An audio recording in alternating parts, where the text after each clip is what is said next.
Good evening, everyone, and welcome to the live stream. I hope you're all very well this evening. Let's see who's on the stream tonight. We have Chromos33. Great to see you. You mean Brexit as in Boris exit? Maybe. Well, we'll have to wait and see for that.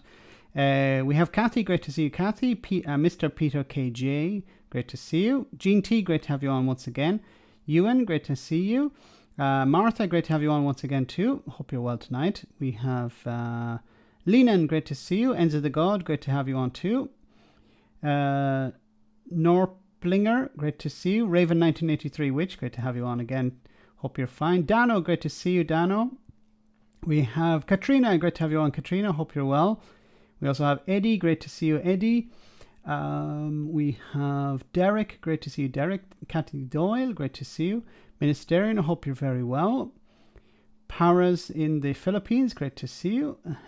We have Leah, we have Alyoza, great to see you too. Aaron, great to have you on. We have the Londoner, great to see you. Cedric, great to have you on. And I have to go way down because we're at 378 viewers tonight. So remember, guys, to smash that like button. So I'll have to rush down to the bottom just to say hello to who's on. So I hope everyone is very well. I hope you've had a good weekend. And welcome to this Tuesday live stream. Remember to smash the like button as you come on, if you haven't done it already. So, what a week. Well, it's only Tuesday, but what a week it's been so far. Boris Johnson, the Tories, up to their eyes in allegations of corruption. Move this a little bit over. Pez, thanks so much for that super chat. Keeping up the sterling work, matey. Thanks so much for that, Pez. Thank you, very kind of you. Trying my best, trying to keep the message going, trying to inform people the best I can that Brexit has been a disaster for people who don't already know that. Unfortunately, a lot of people still think that Brexit is still going very well or that it was worth it. But unfortunately, that's the case. A lot of people still don't get it. And of course, you know, another reason I do the channel is because it's a warning to other countries around the world, well, around Europe in particular, about putting liars and cheats in charge. This is the consequence. They wreck your economy. They destroy your nation. Valerio, thanks so much for that super chat. Hi, Max. I agree with Phil about Keir Starmer. I haven't seen what Phil has said about Keir Starmer. I haven't seen if he did a video today about it. I don't know if he agrees with me or if he disagrees with me. I don't know if we're on the same wavelength. I don't think we disagree on Keir Starmer that much, but thanks so much for that super chat, Valerio. So I don't know if you guys had seen the video today. It wasn't very popular, I admit.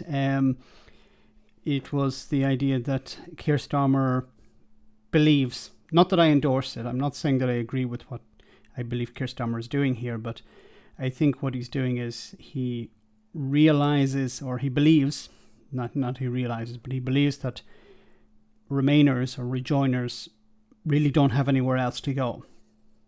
If you're a Labour voter and you voted to remain, well, you're not going to really go to the Liberal Democrats, you're not going to go to the Greens. That's the hope, I think, within the Labour Party, that those votes are locked in. And you don't need to encourage those people to come out and vote for you because they're going to do that anyway. He seems to be focused on people who voted for the Labour Party before, jumped to the Tories under Brexit, and he's not going to criticise Brexit. He wants to win those voters back. Now, this could be part of a plan to get into power and then push to rejoin the European Union at some stage. But we'll have to wait and see. Let me read some more of your comments before we begin. Tory stools for Tory beaches, yes. Oh my God. And this, you know, we laugh about what's happening with the sewage being pumped into the seas and into the rivers and lakes, and it's really depressing. as somebody who cares, I care about the environment, and when it's the environment, you don't care where the environment is. It's we all live on this planet together, and we have to respect it. And it's depressing to see the damage it's doing to the beautiful landscape, the waterways, the rivers, the lakes, which are ecosystems for marine life, for animals, for plants, and it's all being destroyed because of Brexit, because of this ideology. It's not just the political damage it does, it's not just the economic damage it's doing, it's also the environmental damage it's doing to the country and to the world.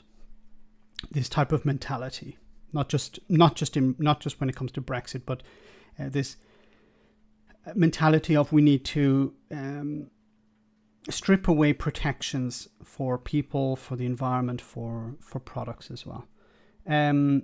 Chocolater, thanks so much for that super chat. There will never be a shortage of beer in Britain. I hope not. Beer probably won't run out, but maybe wine might, or other alcoholic drinks that are imported. Hedgehog Legs, great to see you on the stream. Bake Brexit off. Bake Brexit orc. Okay. Martha, thanks so much for that super chat. Are there any geologists in the chat? I'm just wondering if it's possible to drag the UK away from the continent, but preferably to the Pacific. No, well, I understand the feeling.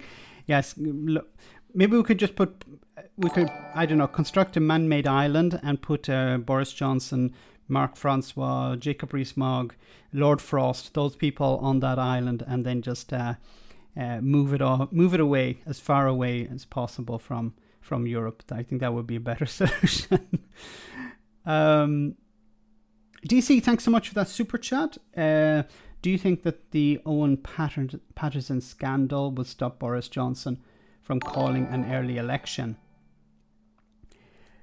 That's a very interesting question, and I think you could be onto something there, because the longer this scandal goes on, the worse it is for the Conservatives. Now, many people are saying this is going to be the end of Boris Johnson, and I hate to be the voice of dissent here, but I'm afraid this is going to be something that's going to be flavor of the month and then forgotten about. I'm afraid this is going to be a scandal that will last for a week, and then we'll be talking about something else in a week's time. And Boris Johnson's approval rating will return to normal. At the moment, he's taken a hit because of this, but I don't see it lasting. He's made of Teflon. Now, what we need to see is some permanent damage to him. And at the moment, what could be driving that, which could potentially be permanent damage to him, is his own MPs turning on him. Now, that's where it could cause some damage to him. Because at the moment, before, Boris Johnson would take a hit, he'd be unpopular with the public, but the MPs would always back him. We've heard some MPs stick the knife in the front and stick the knife in the back, and that's worrying for him. That should be worrying, because that's a new path to take. And once the MPs turn on you, it means that the party is turning on you, and if the party is turning on you, then you're finished. They'll get rid of him. So it could be that Boris Johnson is going to be avoiding an election because he believes that the Paterson scandal is going to harm him. The polling, and I'm going to look at the polling later in the stream, polling is not going in the right direction for the Tories. So they could be thinking about, okay, if we call an election now, is there a risk that we could lose a lot of seats? But then we could call an election later, and we could end up worse. We could also end up better. So it's. I think what we're going to need to look at is the next number of polls. If there's a trend towards the Labour Party and away from the Conservatives, then the Conservatives are going to be extremely concerned, and they'll probably get rid of Johnson. They'll replace him. He'll stand down. But I think they still have a few tools in their arsenal or weapons in their arsenal, such as Brexit. What's happening with the Article 16 is a distraction for the public, and it's a way of distracting them from things like scandal like this. Thanks for that super chat, DC.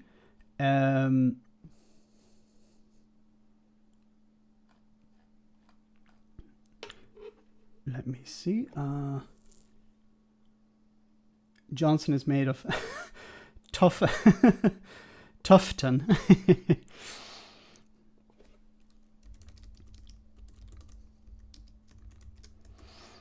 Okay.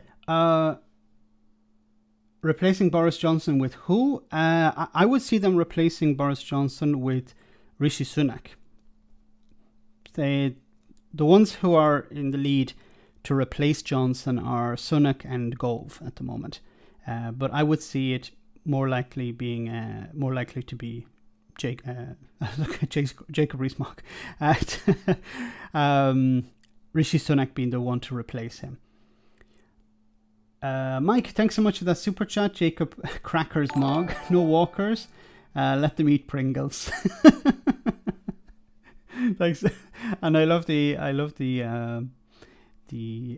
profile picture. Thanks so much for that. Peteb, thanks so much for that super chat as well. Teflon Bojo isn't a problem. Teflon voters are. Yeah, that's a valid point.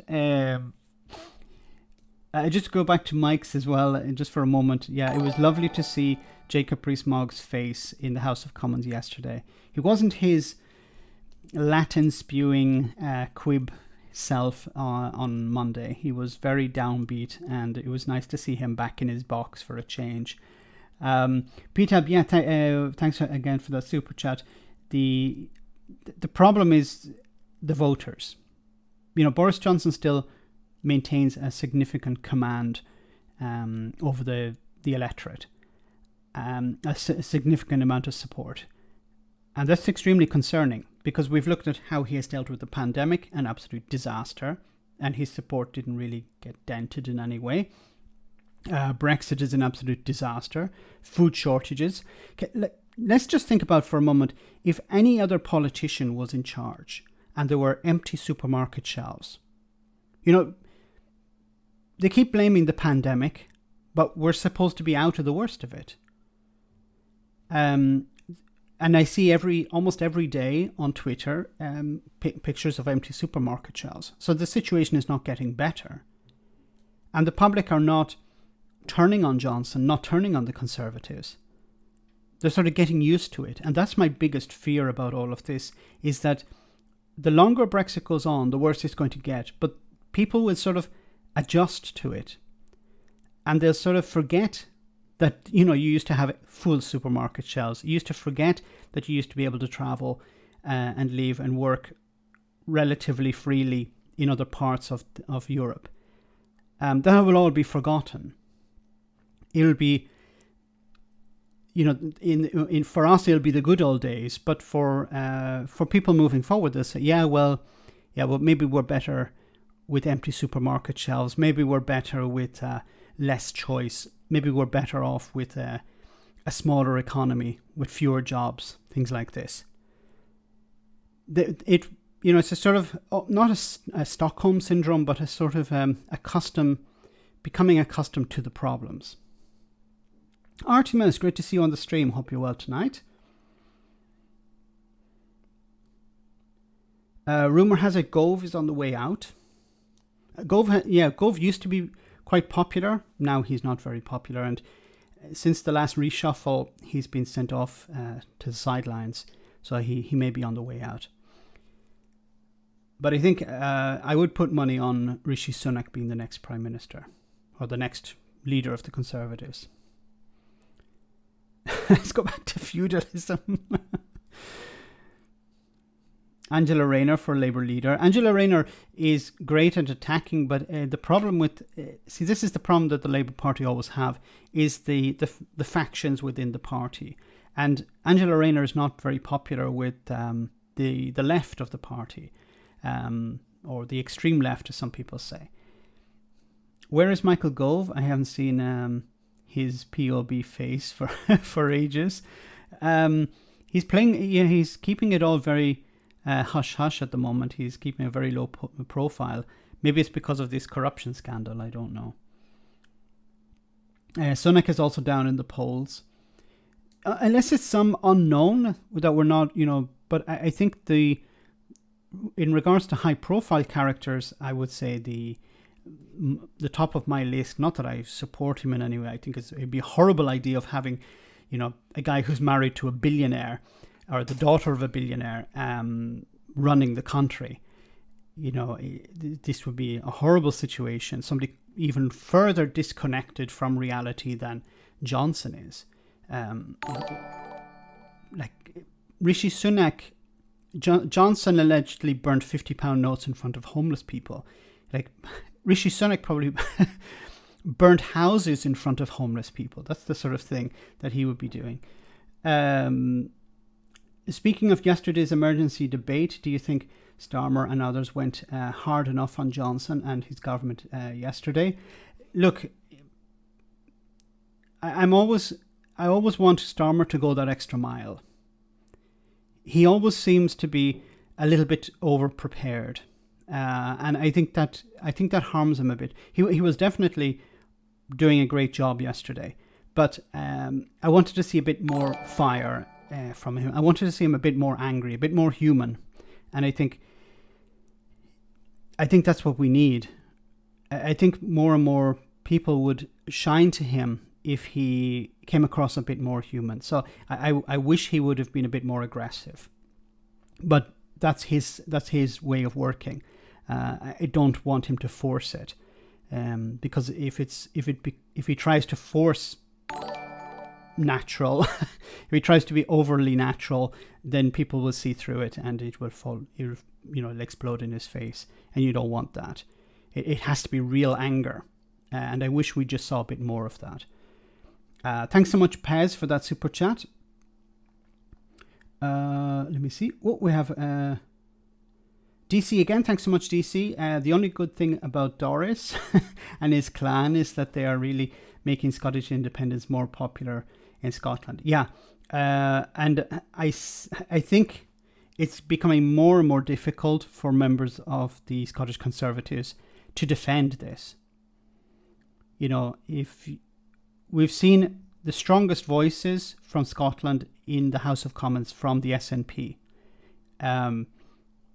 but not just because they have. I'm not sure how many more seats they have than the Conservatives in Scotland, but in the House of Commons, but they really are, putting forward the message for Scotland.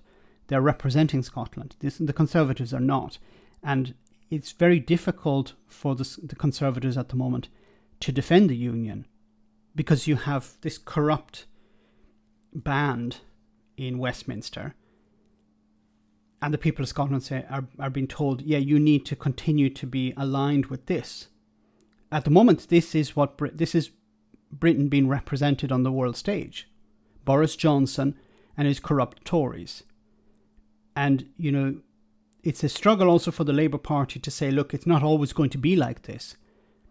But I think this is really, really helping the Scottish independence movement. Every time Boris Johnson goes to Scotland, I've said this before, he has to be smuggled in under the cover of darkness and smuggled out under the cover of darkness. He flies into Air Force bases. It's like he's going into Baghdad, in 2003, or he's going into Afghanistan at the moment, a military escort or something. I'm joking about that, but he's not really popular in Scotland. And every time he goes there, support for independence goes up, because you have this idiot arriving who represents Westminster, represents the country, and he's extremely unpopular in Scotland. I would love for Boris Johnson to do a tour of Scotland with maybe Farage and I don't know who else, Jacob Rees-Mogg, people who really connect with the ordinary folk. And it would be, there wouldn't even need to be a referendum. That's a question I'd like to ask the Scottish people. Why isn't it just enough for Parliament, the Scottish Parliament, to say, okay, we're becoming independent? Why is it necessary to have a referendum? I don't know if that's an actual requirement. Is it a real requirement? We talk about referendums all the time. And it was interesting because Richard Tice, the former deputy leader, was it, of the Brexit party, was talking about how we need to have more referendums, or referendi. We need to have more of them. We need to be like Switzerland. And of course, he missed the point that Switzerland has referendi, but they are, strictly controlled.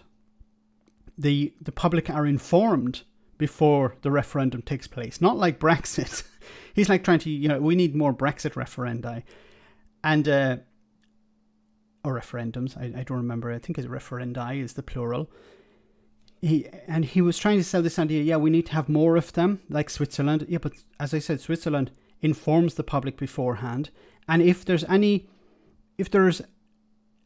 dodgy about any of the referendums, they are cancelled. They're null and void. Brexit wasn't cancelled. Brexit wasn't revoked because certain elements were spending money illegally. If that had happened in Switzerland, they'd say, no, this referendum is null and void because illegal activity took place. And you'd also have another referendum if you wanted to undo that referendum. But you don't hear Richard Tice saying we need to have another referendum to undo the Brexit referendum. So he's just talking out two sides of his face. Jade, thanks so much for that super chat. Very kind of you. The costs in the pocket cannot be adjusted, Max. It's becoming difficult already. People across the UK, the full UK countries, are affected. Not Northern Ireland. It's getting to a point where, in regards to the cost of Brexit, yes, it's affecting England, Scotland and Wales. Northern Ireland, of course, is being protected because it's part of the single market and it has the Northern Ireland Protocol. It's protecting Northern Ireland from the worst of Brexit. But the rest of the UK is exposed. And the longer this goes on, I think this is going to, feeding into DC's question, this is going to drive a wedge between the different parts of the UK. Scotland on one side and Wales on the other. And Wales has taken a huge hit because of Brexit. They used to get about 360 million, I think it was, 390 million. I don't have the figures in front of me, but from the European Union, and that's gone now. It's been replaced with 45 million. And the real stinger as well is that when the money was sent from Europe, it was the Welsh people that decided how the money was spent. Now it will be people in Westminster, Tories actually, who will decide how the money is spent. Yeah, and the cost in the pocket cannot adjust. No, sorry. Apologies. You're talking about what I was saying before about adjusting to Brexit. What I meant by that is that the ordinary folk would think, we just need to get used to this. But as you said, yes, the costs are going up and people will not be able to adjust to that. But unfortunately, you'll have the likes of Boris Johnson or the Tories blaming the extra costs on, of course, the European Union or on someone. They will say it's not our fault. It's nothing to do with Brexit. These higher costs are nothing to do with Brexit. It's because the European Union are trying to punish us. Unfortunately, many people will buy into that rhetoric. Thanks for that super chat, Jade.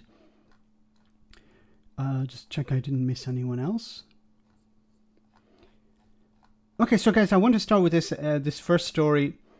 Wales voted for Brexit. The thing about Wales voting for Brexit is the larger populated areas voted for Brexit, yes, while the more rural areas did not. And unfortunately, if we regard Wales as a country, yes, it voted for Brexit. But I think now, if we were to poll Wales, they would say, no, we would prefer to undo Brexit. So this is not exactly related to Brexit, but it is. It's not helping the situation. So Walker's crisp shortage could last until the end of the month, after IT glitch. You know, at Christmas, people love to have their crisps at Christmas. British shoppers are facing shortages of some of their favourite crisps or chips, as you call them in America, until the end of the month after a botched computer upgrade disrupted the world's biggest crisp factory. Walkers has been forced to prioritise its most popular varieties, including cheese and onions, ready salted, and salt and vinegar, as well as Quavers and Wotsits, after the glitch forced it to stop production. A spokesperson said more niche varieties had been slowed.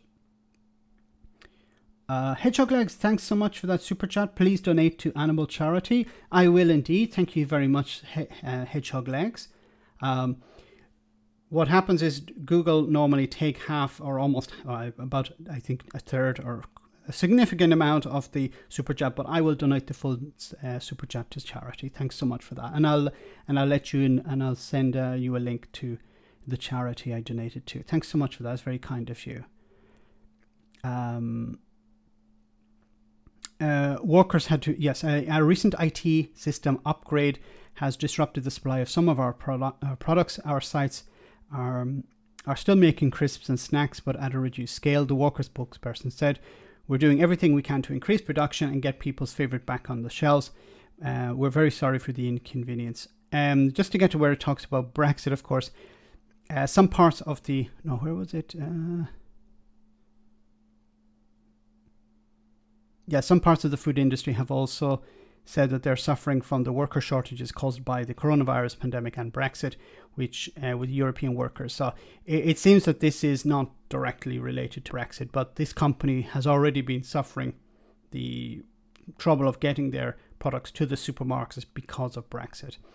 But it's not a nice thing to start off the live stream with, not a Brexit thing, but a lack of crisps, because I love them. So let's move on to a real Brexit story here. About this is the second time a bus has been burnt in Northern Ireland in retaliation to the Northern Ireland Protocol. Now, I talked about earlier on the stream how the Northern Ireland Protocol is protecting businesses in Northern Ireland. It's protecting consumers in Northern Ireland. They're not suffering the full brunt of Brexit. There are consequences, of course, of leaving the European Union, but Northern Ireland is in a unique position. But many people are not happy with that.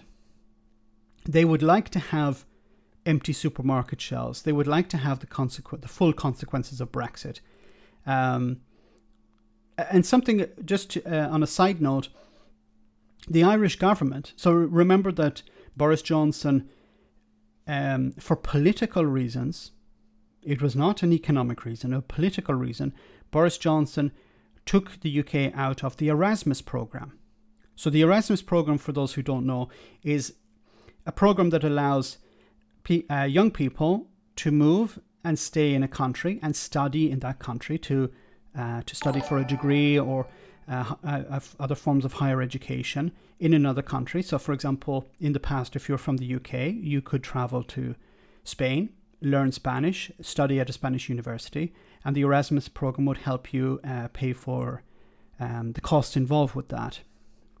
And vice versa. Spanish people could live in the UK for a while, and they would learn English and study at a British university. And it was hugely beneficial, and it was open to all. Now, of course, Boris Johnson replaced it with a system that's just for the rich, of course. Doesn't benefit all, just benefits a small niche. But it was not necessary for, it wasn't a necessity of Brexit to leave the Erasmus program, but Boris Johnson decided to do it for political reasons because, Erasmus, European, we don't want to be associated with anything from the European Union. The Irish government agreed with the Erasmus, the European Commission, to extend the Erasmus program to students in Northern Ireland. So students in Northern Ireland, who are part of the UK, of course, are able to still avail of the Erasmus program, thanks to intervention from the Irish government. Now, some people would say that was a politically cynical move of the Irish government. who cares? These students are benefiting. I don't care if it was a cynical move by the Irish government. There's a benefit from it. Students in Northern Ireland have access to the Erasmus programme. They wouldn't have had it if the Brexiteers were in charge in Northern Ireland, or if the Brexiteers had their way, I should say. Sorry, I'm missing some of the super chats. I better stop. Tonton, thanks so much for that super chat. Wasn't Brexit supposed to protect against the European Union?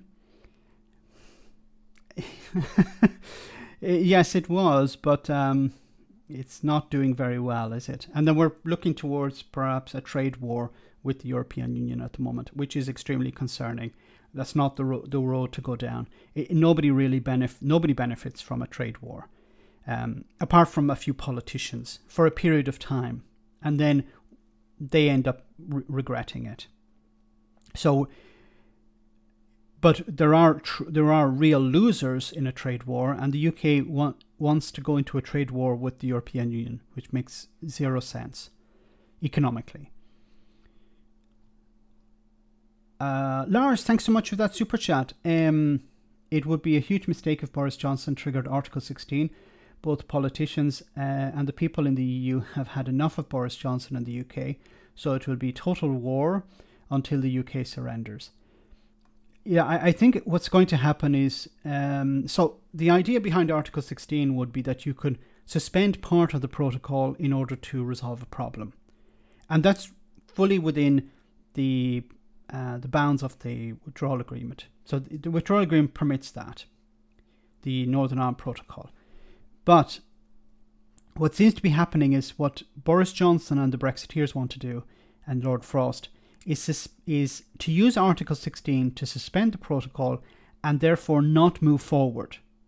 So what you're supposed to do is suspend the protocol, part of it, within a limited amount of time to resolve a problem. But they're not going to resolve the problem. They're just going to invoke Article 16 to try and stop the protocol itself.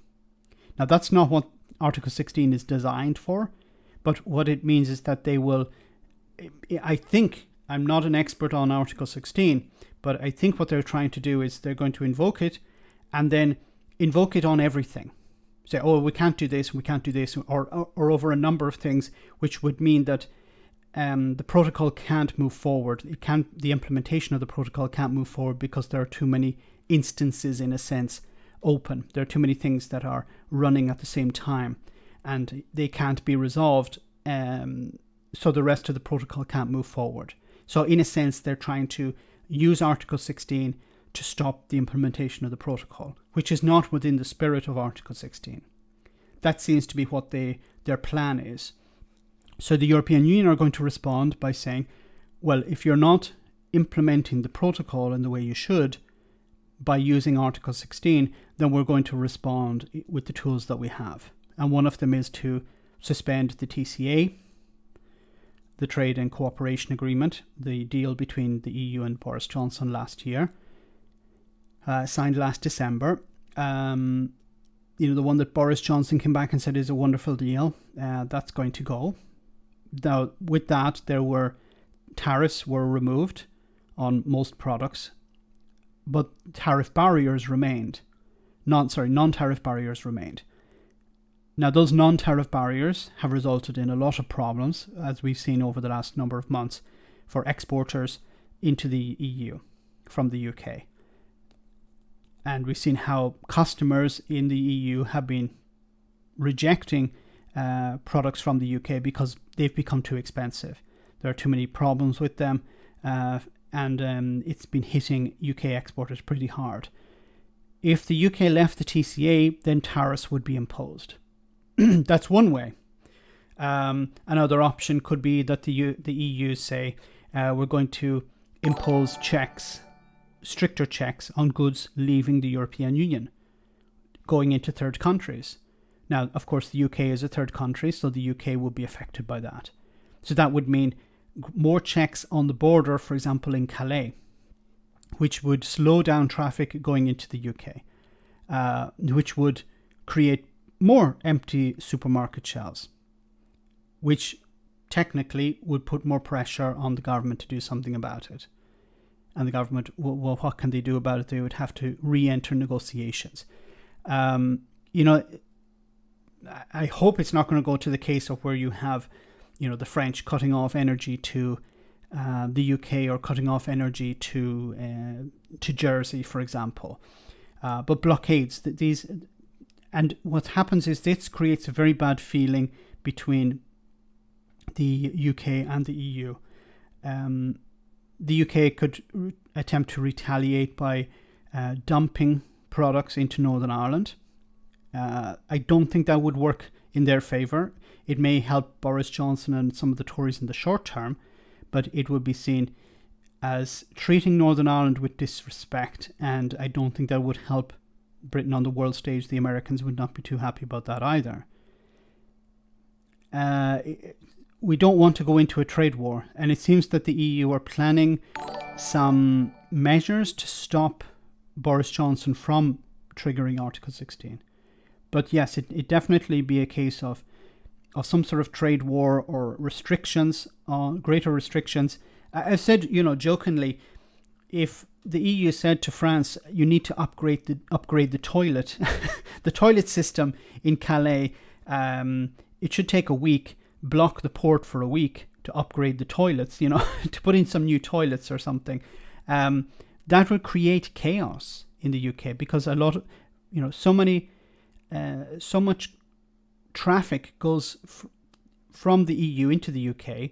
The UK imports the majority of its goods. That would come to a grinding halt and be extremely embarrassing for the government. You know, shortages are one thing. Shortages at Christmas are another thing. And I don't want this to happen either, because who's going to suffer is the ordinary people are going to suffer. Boris Johnson is not going to suffer. Jacob Rees-Mogg is not going to suffer. That's a huge problem there. I don't know if you can target, I don't know, top hats or something, but embargoes on top hats, that may be a way to stop Jacob Rees-Mogg. Or caviar, I don't know. What's Boris Johnson's favourite wine? I forget, and it's actually an Italian wine. I forget what it is. I must ask Sir Ron, he might know. Joel, thanks so much for that super chat. The loss of Erasmus is literally stealing the future away from the youth. Yes. And it was, what's frustrating and angering about all of that as well is that it was completely unnecessary. It was a political choice. It was not an economic choice. The cost related to it is buttons. The European Union were willing to say, yeah, you can still be part of the Erasmus scheme if you want. And the Brexiteers said, no, we don't want that. Because, of course, they're not suffering the consequences of it. You know, that could be something that, you know, Keir Starmer could promise to young people. I would bring back the Erasmus. That's not rejoining the European Union. It's something that could be agreed with the European Union. We have the official Owen Patterson. Great to see. Hope you're not doing too bad now. Looks like I got away with it. Anyone need any consulting done?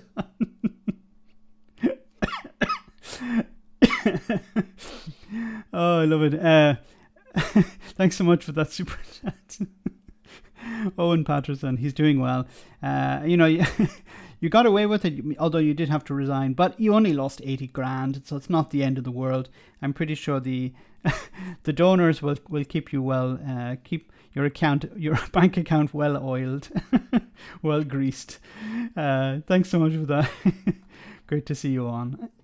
You know, we got all sorts of celebrities on the live stream. You know, we've seen John Major was on one time. We had Boris himself. We had Mark Francois a couple of times. We had Jacob Rees-Mogg a number of times as well, and Richard Gere even appeared once. So, you know. Anyway, back to Northern Ireland and the serious stuff. So a bus has been set on fire after it was hijacked by 4 masked men on the outskirts of Belfast. The men boarded the double-decker bus in Church Road at near Rathcoole in Newtown Abbey, County Antrim. at about 7:45 p.m. on Sunday, ordered the passengers to get off and set it alight. The latest act of violence comes less than a week after another bus was burnt out by masked men in a loyalist area of Newtownards, County Down, sparking fresh fears of Brexit-related violence in the region. Sunday's attack took place close to a loyalist estate near Rathcoole, with footage of the fire shared online by Stormont Infrastructure Minister Nicola Mallon. It's disgraceful and disgusting that our public transport workers have been targeted for attack again, this time by masked men who ordered the drivers and passengers off the bus and then set it on fire, she said in a statement. This is the fourth attack this year. The criminals behind this cowardly and reckless act have done nothing more than to harm their local community, depriving them of a critical public service. A police spokesperson said the Church Road had been closed and asked members of the public to avoid the area, adding it was reported that 4 men got on the bus and ordered passengers off before the bus was set alight. This is, and I've talked about this on the channel before, this is the consequence of the type of rhetoric that we've heard from the DUP and the traditional unionist voice. The DUP in particular, who have been egging on loyalist paramilitaries for decades. They do it all the time. They use particular language like we need to fight back, we need to fight against the protocol, we need to resist the protocol, we need to the European Union are trying to strip Northern Ireland away from the United Kingdom. And these are the people who voted for Brexit. They're not people who, were warning about Brexit and saying this is going to happen if we vote for Brexit. No, these people were cheering Brexit on, literally cheering it on. When the vote came in 2016, members of the Democratic Unionist Party were letting off fireworks, were waving flags. We won. We're free. Freedom. That's what they were shouting. Now they're saying we need to get rid of this protocol, and they don't have anything to replace it with. Nothing. They have no viable alternative. They just want it gone. But what they want is the border in the Irish Sea to be replaced with a border on the island of Ireland. That's what they had hoped would take place all along. And what's disgusting about the DUP is that they didn't support the Good Friday Agreement, which was about building peace between North and South. But they were against that. They understood that, if we lower the tensions, we will become irrelevant and people will get used to this peace. And we don't want that because we need to maintain this anger. As long as people are angry, they're going to vote for us. And they bet the farm on Brexit. They bet the farm on the Conservatives being on their side. They trusted the Conservative Party, and along with Boris Johnson, who came over and said, "Don't worry, we're not going to put a border in the Irish Sea." Eventually, they realised that they had been conned, and instead of actually admitting that they were wrong, that Brexit was a mistake, that Brexit is actually speeding up a united Ireland, they are dropping hints, using dog whistles with the very sinister elements in Northern Ireland's society on the unionist side to engage in this type of behaviour. And who does this affect? Does it affect Ian Paisley Jr.? No, he doesn't need to take the bus. Does it affect Jim McAllister, or Alistair, I forget his surname, from the traditional unionist voice? No, he doesn't take the bus. He probably has his own car, or he's chauffeur driven, or he comes by taxi. He doesn't need to use public transport. Ian Paisley Jr. is an MP. He's on £80,000 a year. He had expenses of over £250,000 last year. He's not affected by this directly. The ordinary people are affected by this. This is allegedly loyalist response to the protocol.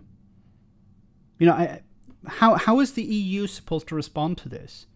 They're supposed to go, we're really sorry, let's get rid of this protocol because, you know, you people are angry over something that you voted for.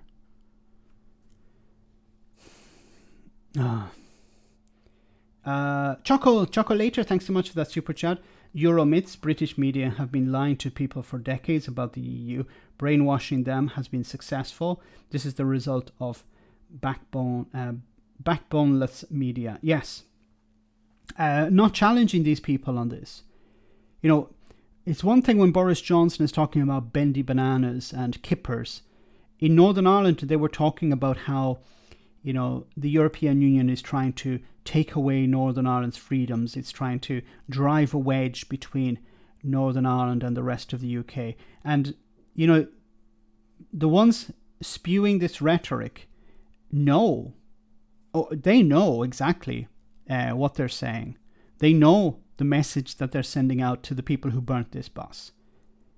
And, you know, I'm really concerned because the people who burn these buses, what is their next step? Is their next step to, you know, burn buses with people on them? What, you know, if they think burning buses is justified, what in their eyes is also justified?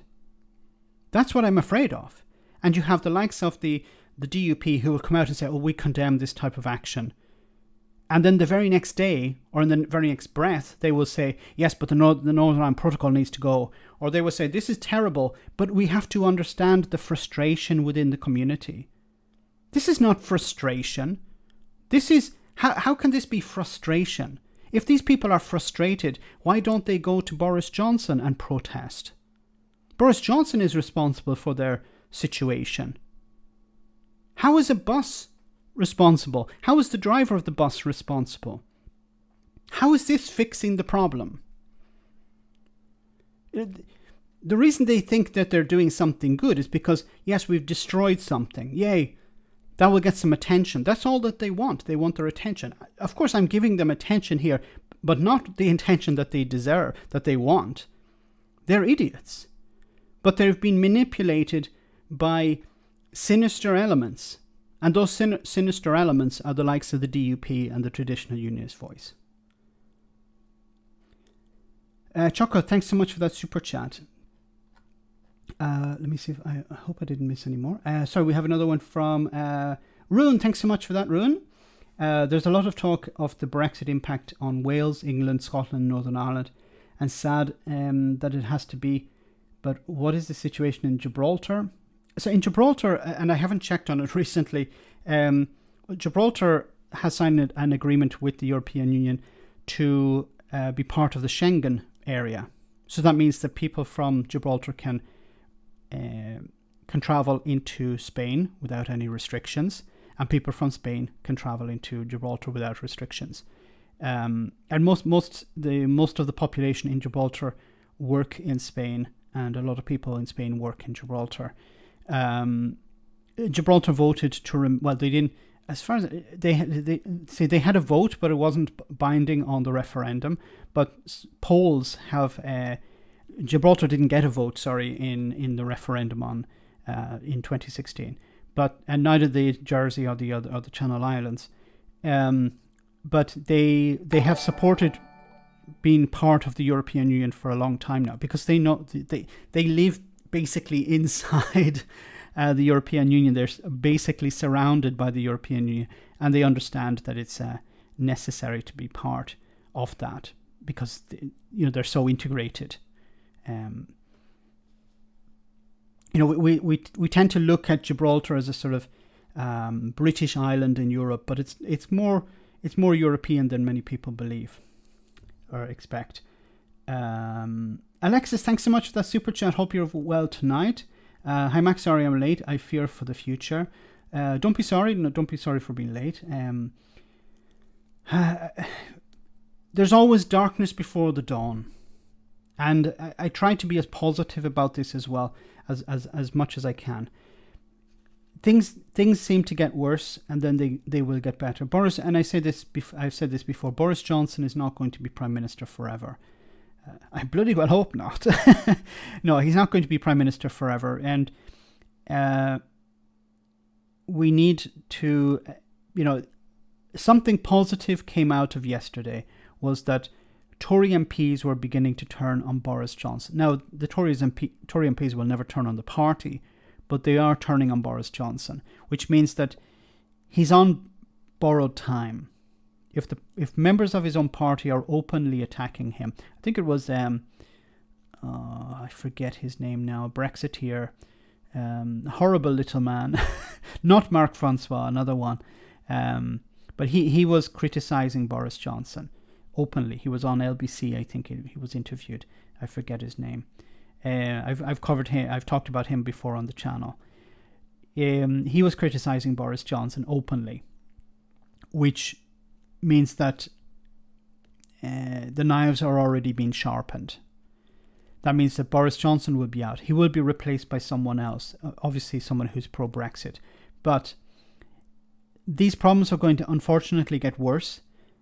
But it means that eventually the public will get to a stage where they will say, no, enough is enough. We need to do something about this. We need to roll back Brexit. And I think that's what's going to happen, is you'll get a new administration in at some stage, and the new administration will say, look, we want to renegotiate parts of the withdrawal agreement, or we want to renegotiate parts of the Brexit deal. We want to renegotiate things with the European Union. We want to meet with them. We want to fix these problems.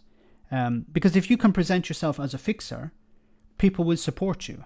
If you're able to fix things, people will support you. If businesses see that the Tories have thrown them under a bus, and the Labour Party, for example, if the Labour Party get into power and they start to fix problems, they will get more and more support. And I think if the Labour Party are able to bring in real change like proportional representation, Britain will turn around, and I truly hope, and I do feel, we will get to a stage, and I think the highest point in the last number of years was the 2012 Olympics. People in Britain felt proud, and it was a good pride. It wasn't this fake plastic patriotism that we're hearing about today, stacking your room with flags or whatever. It was a pride in achievement. We have achieved something together. I remember reading about the Olympics where there was a real positive feeling in the country. People had set aside their differences in a sense, because it was like we're hosting the Olympics. London is doing a wonderful job of that. I know there were problems in the lead up to it, but when it was eventually rolled out, there was a huge amount of positivity in the country. And I think that was a real high point. And I think there is a possibility to return to something like that. But we need to clear away this mess of Brexit first. And unfortunately, a lot of wounds have to heal first as well. So I don't mean to be downbeat. I do want to be positive, but I think it's going to take time. And unfortunately, a lot of people who still believe in Brexit, still think it was a good idea, need to suffer economically first before they realize, actually, yes, it was a bad idea. Staten, thanks so much for that super chat. Even the Mail and Express are starting to turn against Johnson.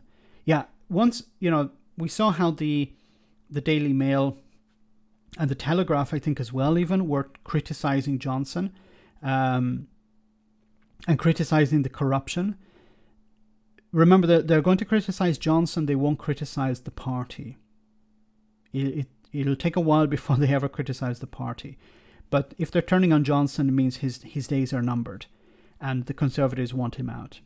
They want to maintain their majority, and if Johnson is seen as a threat to that, they'll replace him. I've said this before. When it came to Theresa May, the leader of the party means nothing to them. It's just a figurehead. The real party is the 1922 committee, or the people who donate to the party, the regular funders of the party. They're the ones who make the decisions. And, the newspapers get their marching orders from that group, I should say. DC, thanks so much for that super chat. Gibraltar voted 95.9% to remain in the 2016 referendum. At the moment, ATM permanent residence passports are being stamped since the UK stopped accepting EU ID cards. At the moment, permanent residential passports are being stamped. This is 95.9%. Okay, that's a massive. As I said, we tend to think of Gibraltar as this Brexiteer island, but no, it's the absolute opposite of that. Thanks so much for that super chat, DC. Thanks for that info. Brexiteers are very quiet now on social media. They are because they've run out of things to claim as a benefit of Brexit. Whoa, sorry, I'm going. I need to move on because I'm getting a little bit behind. So let's move on. It says here, UK PLC risks long-term stagnation and rising destitution, Warren's top think tank. It's just getting better and better, but as I said, it's going to get worse before it gets better. And that's not fair for the ordinary people who are at the bottom. It should be Jacob Rees-Mogg, Boris Johnson, Nigel Farage. These are the people who should be suffering economically. They're the ones who sold it. They're the ones who in reality are profiting from it. Britain's economy risks emerging from the pandemic into a longer period of stagnation that damages household incomes and undermines plans to level up the regions, according to the hard-hitting report by the National Institute of Economic and Social Recovery Research. As it downgraded growth forecasts for the next year and predicted a rise in prices that could push inflation above 5%. This is 5% is, something we haven't seen since the 1970s. The think tank accused the government and Bank of England of mismanaging the economy since 2008 financial crash. Chadha,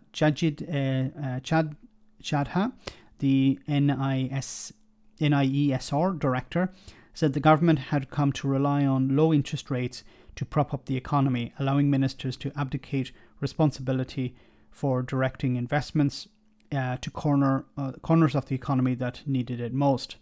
He said that it was likely that the regions outside London will miss out on much of the recovery, widening the gap between the rich and poorer regions. Cuts to welfare benefits and rising levels of inflation could also hit the disposable incomes of poorer families, doubling the level of destitution in the UK. Destitution is not a word we've heard in a long time. The Joseph Rowntree Foundation says adults with an income below £70 a week or couples with 2 children below £140 a week are unable to afford the basic needs of life and are destitute. Britain's economy is expected to grow by 6.9% in 2021 and by 4.7% in 2022 as it recovers from the COVID-19 pandemic, before slowly, sharply to 1.7% growth in 2023 and 1.3% in 2024. It said the Bank of England was unduly optimistic about the economic outcome and had only a 30% chance of its forecast for inflation and growth being met in the last 3 years. In 3 years' time. It also said inflation was likely to reach 5% next year and stay high for longer than Threadneedle Street expected. We're getting the economic management of the UK economy wrong, Chadha said. There is a persistent problem over many years of economic growth disappointing on the downside. He said, which he blamed on low levels of public investment, the rise in the level of workers' skills and improved productivity. In a swipe at the government, Chadha said the hard Brexit had made the situation worse. Short-run supply problems will persist and are likely to be exacerbated by Brexit. This is because of our exit from the European Union has acted to reduce the pool of labour, contributing to low levels of firm investment than might otherwise have been the case, and led to some contraction in the size of our traded sector. And I've said this before. What's happened is, you have a pool of the economy grows. As the economy grows, you invite more workers in. Those workers provide, they work in the growing economy. So you have the economy expands in one sector. You need more workers. You get more workers. That helps the economy grow in other sectors. Imagine a large factory opens up in a small town. Well, because the workers arrive to work in that small town. Houses are required. Houses are built for those workers. Then what happens is, well, there's enough workers here, we can open a supermarket. A supermarket opens, but then you also need staff to work in the supermarket. Those staff need services as well. And you see how the economy grows in that way.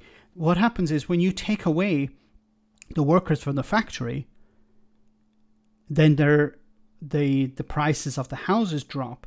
The supermarket is no longer viable. They have to let off staff. This is what happens. This is like on a macro scale, but this is what Brexit is doing to the UK at the moment. I missed a super chat there. Let me go back up. Let me see. IKRUIJSW. I can't pronounce that. I'm sorry. Thank you so much for that super chat. Greatly appreciated. Very kind of you. We also have one from Maria. Thanks so much, Maria. Coffee money for Max plus wife. Keep up the good work. Thank you so much for that. Very kind of you. It's very good. I'll definitely have a coffee tomorrow morning. But as I said, like, the economy is. Thanks again. The economy grows because of workers coming into and the freedom of movement. That freedom of movement ended, so the economy will eventually contract to a point where it moves forward, but with a smaller workforce, with fewer services. And of course, the point I'm missing completely here as well is the workers who are working in those industries are paying taxes. That money is going to the exchequer. The exchequer is investing, or should be investing, that money in public services.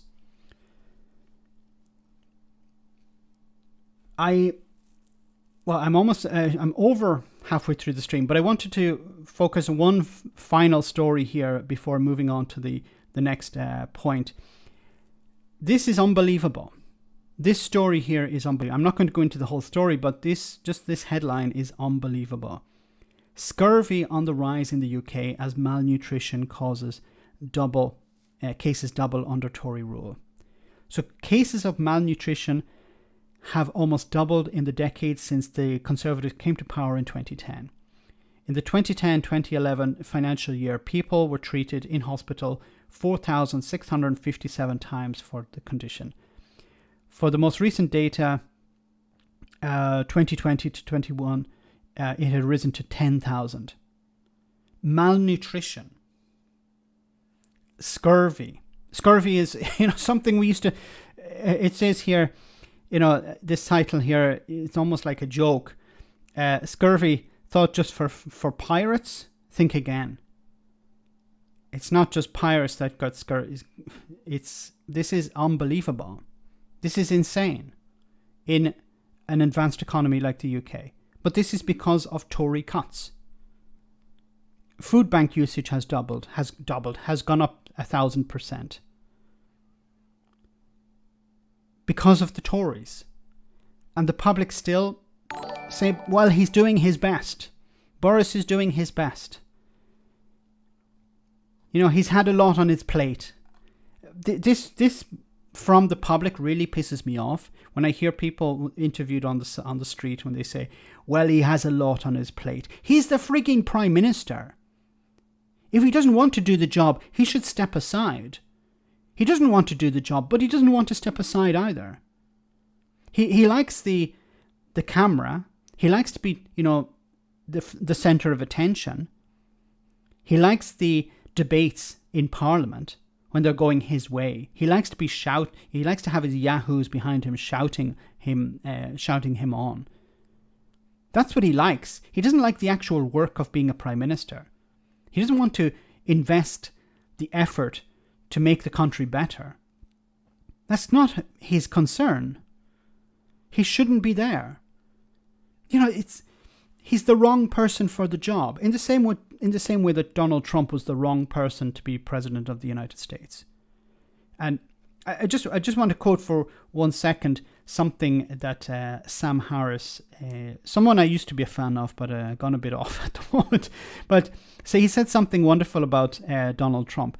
Sam Harris said, "I would prefer to have a random person off the street put into the position of president of the United States than to have Donald Trump." And the reason he said that was, if you had took a random person off the street, they would be frightened into taking responsibility. It would be such a shock for them that they would actually surround themselves with experts to try and do a good job. Johnson and Donald Trump are the opposite. They think they deserve it. They think they merit to be prime minister or leader of a country. And they believed it all their lives. They were told it by their parents or by their peers. You should be president of the United States. You should be prime minister. You're the right person for the job. Anyway, I'll read one more chant, then we'll go to our comedy moment. Wow, we're up to 827 viewers. Smash that like button, guys. Wow, that's amazing. I think it's one of the highest yet so far. Punching through, it seems. Thanks so much for all of your support, guys. Thon, thanks so much for that super chat. National economies are being replaced by continental economies, which are by nature multinational and multicultural. No country is big enough anymore. Yeah, I agree. We're seeing how corporations are working in many countries around the world, and they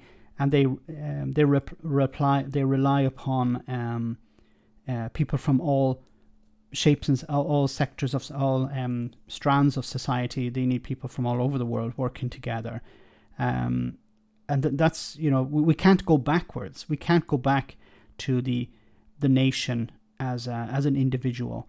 And I've joked about this, but if you speak to some Brexiteers, they want to turn Britain into the North Korea of Europe. They want to turn it into a hermit nation. They won't succeed, but that's what they want. And that would be, it doesn't work like that anymore. Thanks so much for that super chat, Tonton. Di, thanks so much for that, Max. Because of Tory cuts, did you miss a consonant there? Very, very naughty. Thanks so much for that, Di. Maybe, yes. Cuts. Okay, so let's jump to a little comedy moment. This should lighten the mood a little bit, and we'll get on to back to the serious stuff in a moment. Whoa, no, I have to go this one. Hopefully it works, yes. So last week people were saying that MPs shouldn't be murdered, and now some of those same people are saying that MPs shouldn't be corrupt. I mean, make up your mind. Aren't those two very different issues? In the end, it all comes down to civility. Some people just don't know how to behave in polite society. I think a lot of people are just angry about what they see as corruption and are wondering why politicians just can't stop being corrupt. Well, have they asked nicely? What? Did they say please? What, as in please stop being corrupt? You see, much more polite. That's what the political conversation needs at the moment, a bit more civility. Okay, please can you tell me why the last 16 Tory party treasurers have all been offered peerages? Well, that's easy. They deserved them. Next question? Okay. Would you mind terribly telling me why they deserved them, and why donors who gave millions of pounds to the party also deserved them? Because they all did important work keeping one of our greatest democratic institutions alive. And without this institution, the country would fall. Are you talking about the Conservative Party? Of course, parties need funding. Could parties not be funded publicly? But then how would we know who we're working for? You'd be working for the public. That's a bit broad. It's nice to be able to put a face to it. So you're saying that money can buy you political influence? Not political influence, political power. Being in the Lords is great. You get to help make laws and everything. I'm looking forward to it. But you're still an MP. For now, sure, but I imagine I'll end up in the Lords one day. Why? Well, in public, I'd say it's because I have a great deal of insight and experience to contribute and a desire to serve the country. And could you tell us what you'd say in private? What's the magic word? Please? Okay, in private I'd say it's because I'm friends with the Prime Minister, and if that fails, I'll bung the party some cash. Thank you, Minister. Next up, as the government threatens to invoke Article 16 of the Northern Ireland Protocol, we ask if the other articles might get jealous and what we should do about that. Wonderful, wonderful.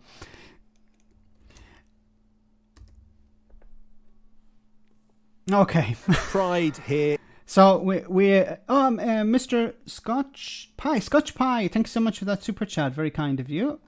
I love the name Scotch Pie. What's inside? Haggis? I hope not. Thanks so much for that super chat. Very kind of you. Matt for PM, yes. And I hope someday to meet Matt or go to one of his shows. He's definitely someone to watch. I love his videos.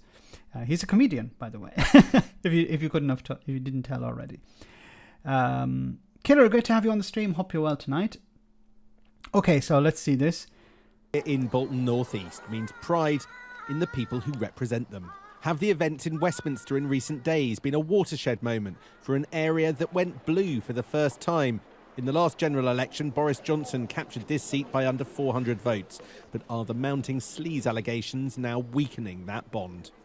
So, as somebody had asked me earlier on in the chat, has this damaged Boris Johnson? Has the Owen Paterson scandal damaged Boris Johnson? Has all of this corruption damaged Boris Johnson? Well, so Sky News, so this is interesting. Sky News went to this constituency that used to vote for the Labour Party, switched to the Conservatives in 2019, and they're going to ask a few people on the street. Now, of course, asking people on the street is not a good barometer of the feeling within the constituency, because, if you're asking people on the street, you're asking those people on the street, and they don't represent the entire constituency. But some of the answers they gave are interesting. They need to concentrate on running the country, never mind all the other things they want to do. To be honest, all this squabbling, I believe, to be honest, the best result, they need to work together. They have to work together. They shouldn't be squabbling. But you understand that Boris Johnson is in charge. This is something that pisses me off a little bit, where people say, what do you think of Keir Starmer? But he should be helping Boris Johnson. They should be working together. That's not how that's not how government works. Government implements its manifesto, or doesn't, as the case may be. And the opposition's job is to hold them to account. It's not them. There isn't a government of national unity at the moment. I know you'd like a government. I'd like a government of national unity, a different form of one, but that's not how it's working at the moment. And this is why we need to have civics lessons again. We need to teach people of why Parliament exists, why it exists, what it does, what it doesn't do, what political parties do, what political parties don't do, and why we have problems like this. Because I'm not criticizing this man, but there's a huge amount of ignorance here. The opposition party, and it's frustrating for me because people say, well, they shouldn't be arguing all the time. But that's their job. Their job is to argue. Their job is to hold the government. It's not arguing for argument's sake. They're holding the government to account. Now, they're trying, let me correct myself, they're trying to hold the government to account. That's their job. It's not to help Boris Johnson, because the Labour Party have their manifesto that they would like to implement, and Boris Johnson has his manifesto that he'd like to implement. Now, sometimes they may have something they agree on, and in that case, for example, imposing a lockdown, that was something that the Labour Party agreed with, and that's when they would work together. But it's not they have to work with Boris Johnson because they're there or because we don't want to hear them squabbling. Now, maybe, look, guys, tell me if I'm being too overly critical here, but I think this is part of the problem. People don't understand what the job of the political parties are. Together, the job of an MP is to work with the people to make the communities better, not to make it some sort of side hustle.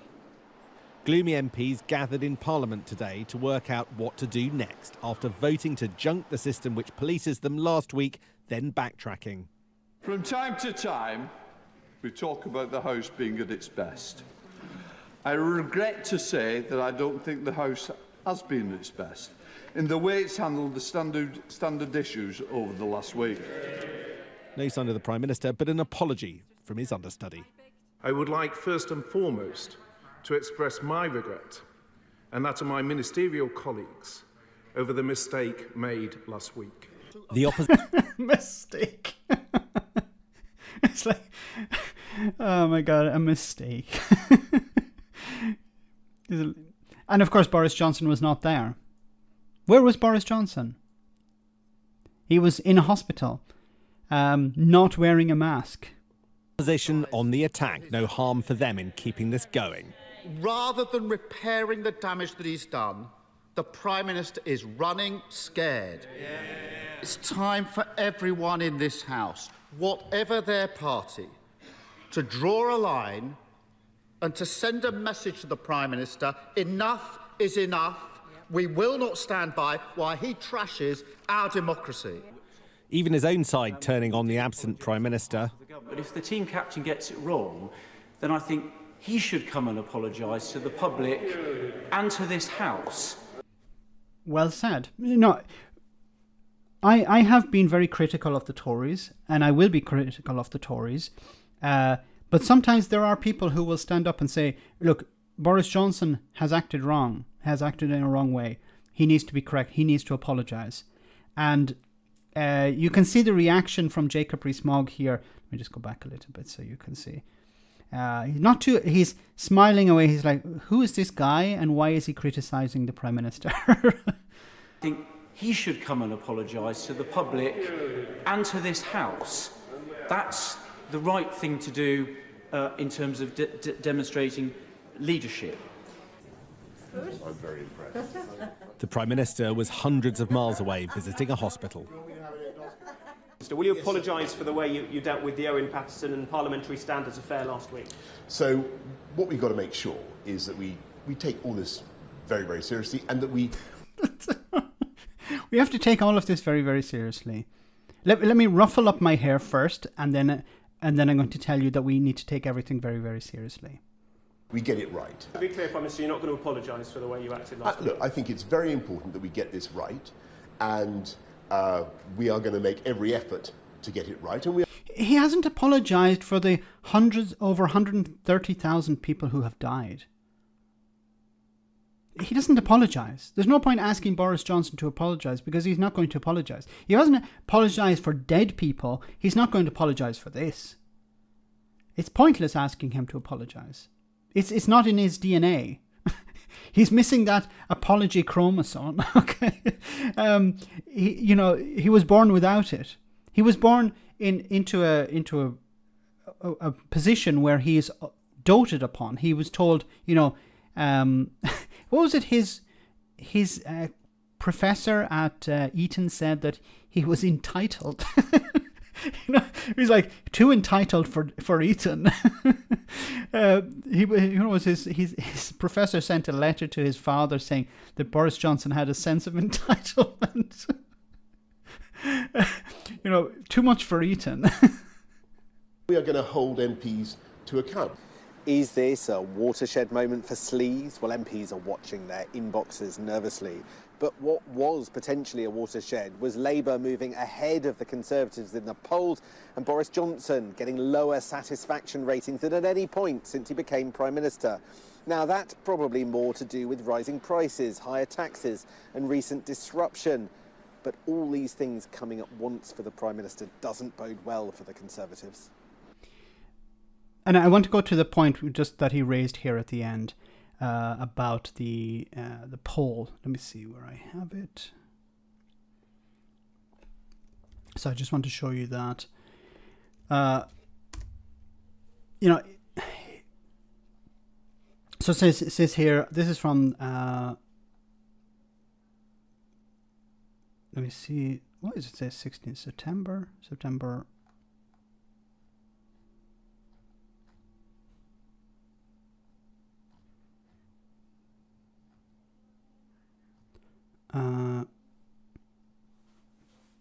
No, this is not. It says updated 10 hours ago. I'm sorry. No, I'm using the wrong data here. This is from September. But you can see, apologies for that. I thought it was more up to date. But you can see how the Conservatives are on a trend, a downward trend here. And then you also have the Labour Party on an upward trend. And I imagine, over the last number of days, it's, as was said in the video, the Labour Party have overtaken the Conservatives, which is going to be, of course, concerning for the party. And if they see, as I said before, if they see Boris Johnson as a weight, they'll jettison him. They'll get rid of him. They'll say, look, we need to replace him. And, of course, it will happen when there's some sort of scandal. Something will come out and Boris Johnson will be forced out. And he will resign and he'll be replaced pretty quickly. And then the Conservative Party will want to move on. But of course, Brexit is not helping here. Just to stick with that corruption, I just want to show you another video. But before we see the video, I just want to just read some more of your comments. Living in Italy just shows good taste. Very good. QA Library said to me, one of the key figures in the civil rights movements in Northern Ireland has died aged 82. Oh no, he was one of the founding members of the SDLP, just reported.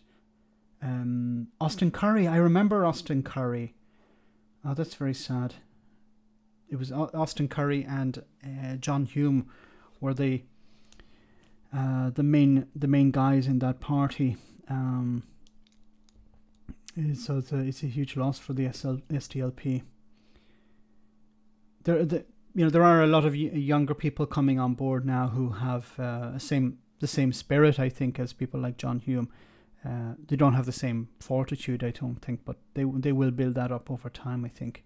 People who care about their community, care about the rule of law, care about the civil rights, things like this. Okay, so let's hear what Channel 4 News had to say about Boris Johnson response to the corruption. Strikes you here today is the anger, not so much amongst the opposition, you could have predicted that, but amongst the new generation, the 2019 Red Wall intake Tory MPs. They were the people who often told you they came in on Boris Johnson's coattails, but they feel particularly angry about the embarrassment of last week. Some of them talk about how a cost of living crisis and a sleaze crisis are two of the things they most fear in terms of the danger of losing their seats. And those two things seem to be coming along in parallel, and they don't think Boris Johnson is doing enough to combat the sleaze. Many of them said they wanted him in person here today. They wanted to hear him apologise. They thought that would actually have done quite a lot to put this thing to. And he's abandoned them. He's abandoned, they got in under him, of course. They got in under getting Brexit done. Many of these seats flipped from the Labour Party to the Conservatives because Boris Johnson promised to get Brexit done. Brexit has been a disaster for many of these areas. And these MPs have been left high and dry.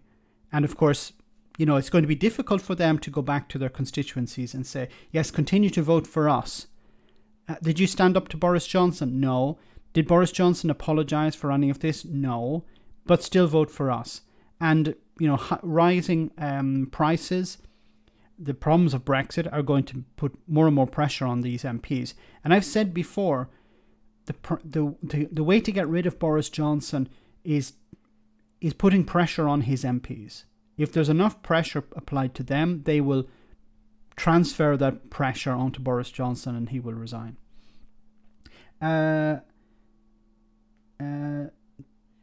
Tisukan 1, thanks so much for that super chat. OBR said UK GDP would be 4% lower due to Brexit. In recent times, GDP growth was almost never 4%. So why aren't they predicting a constant recession? That's an interesting question. Why aren't they predicting a recession? But I was under the impression that a recession is when growth is never lower than 4%. So so as soon as it's below, when it's negative figures, that's a recession. So I'm surprised they haven't. That's a very valid point you raised there. Why haven't they used the R word, a recession? Probably because they're not a political motivated organization. So maybe recession is more. It's not a political term. But you are right here, and that's something I'd like to look into. Why aren't they using the word recession? It'd be deeply damaging to Boris Johnson who say we're in a recession now, because people understand a recession, people understand a depression as well. And at what stage do you get to a depression? A recession has brought down governments. It's very difficult for Boris Johnson if he would say if the media run with we're in a recession. We've cancelled out all the gains. People will say now we have to get used to difficult times, and recessions last a long period of time. So it's I'm surprised they're not using the R word. That's a very interesting point that you raised there. Tory cronyism. What else is new? Well said, James. Yeah, Tory cronyism. That's what it's about. Protecting the party, and making sure that the donors are happy, providing the donors with what they want. To sleep for a while. What they paid for. But he chose not to do that.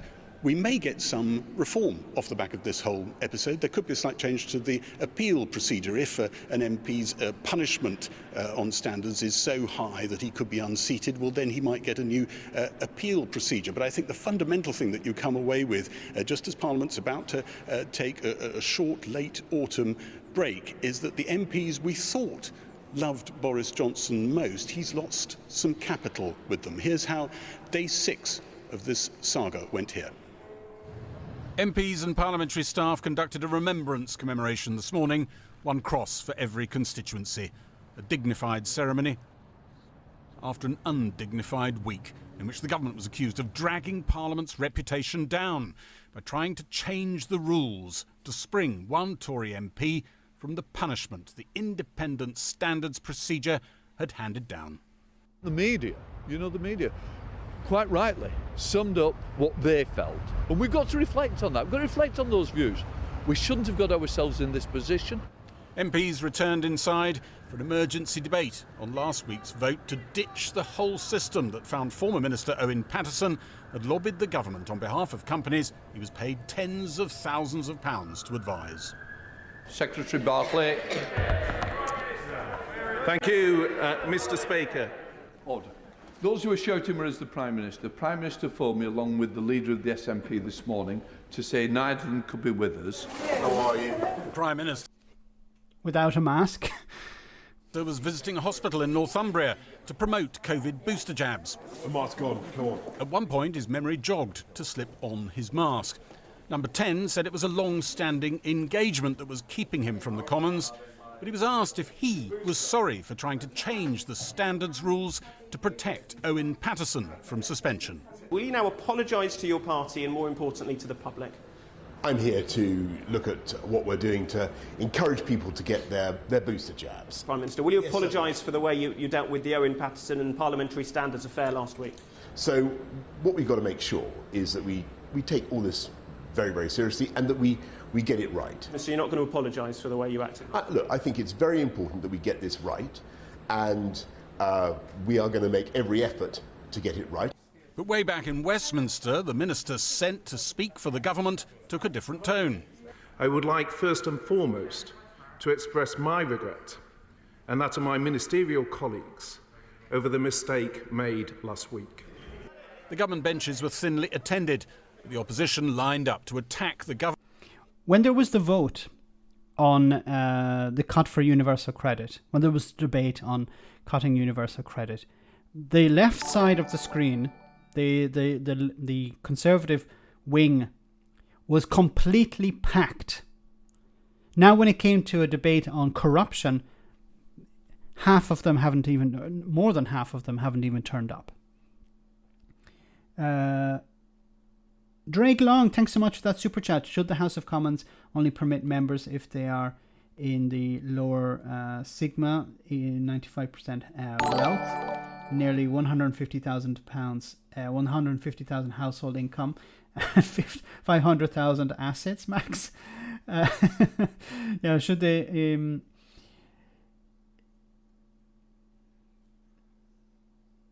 should they only allow members who, if they're in the 95% wealth?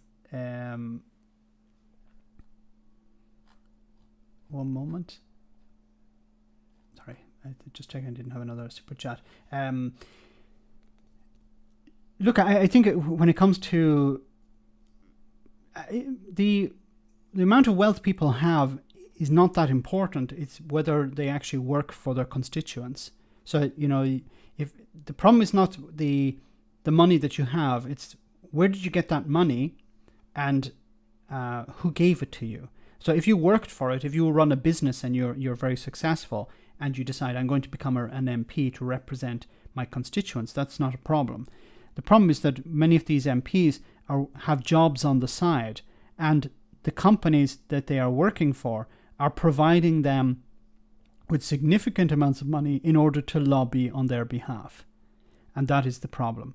I think it's preferable for an MP not to have a job. They should be doing their one job. But I think some exceptions can be made. If somebody is a senior doctor or somebody maybe is a lawyer, you know, I think some exceptions can be made. But it should not be the MP's role is the second job. It should be, yes, I have a second job. It should be declared, and there should be some criteria that you have to meet. But a lot of these people are working in the private sector and working as lobbyists. The company gives you money, and then you go into Parliament and make laws that benefit that company or that industry.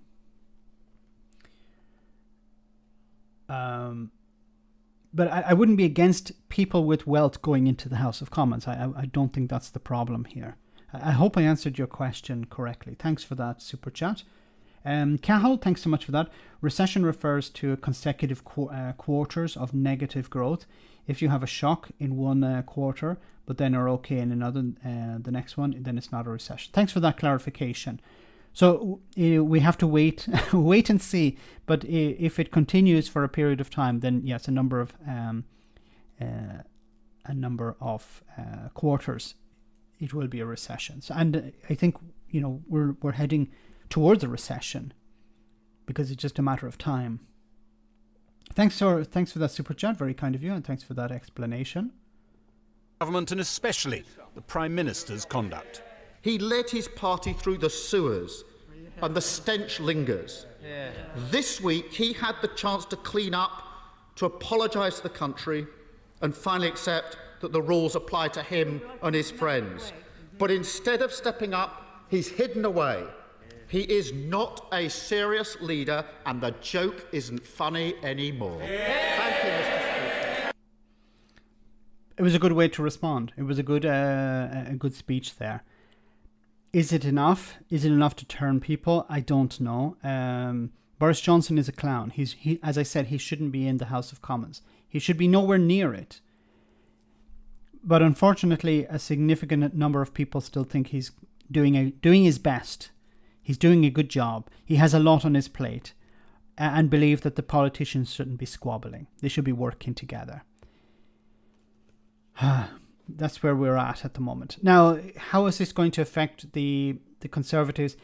I think we need to watch the next number of polls. We're going to see how the public react to this.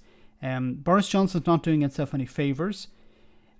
And, you know, while the sleaze scandals will roll on somewhat, they may take the back seat. But I think the bigger problem here, of course, is Brexit and the damage it's doing to the economy, the damage it's doing to jobs. And remember, in another number of months, it's just going to get worse. In 2022, more checks are coming in. The UK government will have to impose checks at the borders for certain goods. That's going to, that's already been postponed. They may attempt to try and postpone it again. I don't know if they can do that. But I don't know if they will attempt to do that. I should say. But it's just going to get worse, and it's going to be more difficult to hide.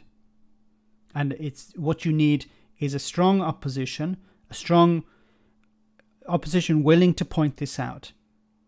And it's going to get much bumpier as we go forward. So guys, I want to say a massive thank you to everyone who came on the stream tonight. I hope it was interesting. I hope we covered a lot of things. There's some things I wasn't able to get to tonight. I just wanted to say two things just before we finish. One was on COP26. Unfortunately, we aren't reaching the goals that, things are going in the opposite direction of where the politicians are talking about, and we need to take drastic action, I think. And the other was also Marcus Rashford, who was made an MBE, I think. Well done to him. He's done wonderful work in the community. It's great to see that. So guys, I want to just finish on one, just a small part of a video of someone who's, well, I'll let you judge for yourself. So before we see the video, I want to say a massive thank you to everyone who came on tonight. Thanks so much for all those super chats. They're greatly appreciated. Thanks to everyone who smashed the like button, and thanks for all of your comments. And of course, a big thank you to the moderators for doing a wonderful job as always, keeping the stream on the straight and narrow. So let's enjoy this.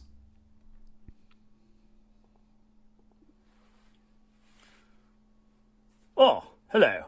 Lord Tory here. I thought I should make a little videogram to deal with this question that's come up about Brexit and the long-term impact of it, because the Office for Budget Responsibility has talked about a long-run reduction of 4% in gross domestic product as a result of Brexit. And it's not just Brexit that affects this. There's a 2% reduction because of the COVID pandemic. But what I wanted to explain to you that, even the total reduction there of 6%, this is relatively small beer. From £100, that would only take off £6. That leaves 94. Let me give you a little illustration, which I think will help to bring the point home. Suppose you're going out for lunch in London with a chum, or it could be, perhaps an important contact for a PPE contract or something that you want to arrange. And you have a modest lunch, a couple of courses, a bottle of moderate champagne between the two of you, and the bill comes to £90. Now, what you might have done is paid that £90 bill and added a £10 tip, and it would have cost you £100. But if you simply reduce the tip to £4, you have your meal for £90, the tip for £4, the total is 94, as opposed to 100, a 6% reduction. But you know what? You've still had your meal. The waiter is still getting a tip, so, some of your expenditure is trickling down to the lower levels in society. And so we're all fine, really, even with the 6% reduction. So I think we could all manage to make these 6% reductions, for Britain. And another point, it's not actually an overall reduction. The 6% is the amount by which the future forecast comes down. So, British business can continue, but perhaps some of these startups, we won't have so many of them. You know the sort of thing. If you've watched Dragon's Den on the television, you see people coming along saying, I've invented a self-writing fruit bowl or a musical showerhead or whatever it may be, and you can have 5% of the equity in my company if you give me £250,000. What nonsense. We don't need self-writing fruit bowls or musical showerheads. We don't need the economy to expand in those ways. Let's just keep it as it is. Yeah? Keep it lean and mean, whatever. Cutting the 6% that we perhaps don't need will make Britain stronger and leaner and fitter as a business. So let's not be discouraged by this talk of 4% reduction. We can weather that. British business can go on, and we don't need musical showerheads. So there you are. Wonderful. And I love his background. We have a folder for hunt, fish, Lady M, plebs. I can't see what else. And then he also has a crate of Corona. So, wonderful. So, guys, once again, thanks so much for coming on the stream chat. On the stream tonight. Thanks to all who sent a super chat. Thanks to all of you for sending your comments, and thanks to the moderators for doing a wonderful job. See you all on Friday, same bat time, same bat channel, 9 o'clock British time. Have a great week and take care. And remember, as Boris Johnson always says, I'm not apologizing. Take care. Good night, guys.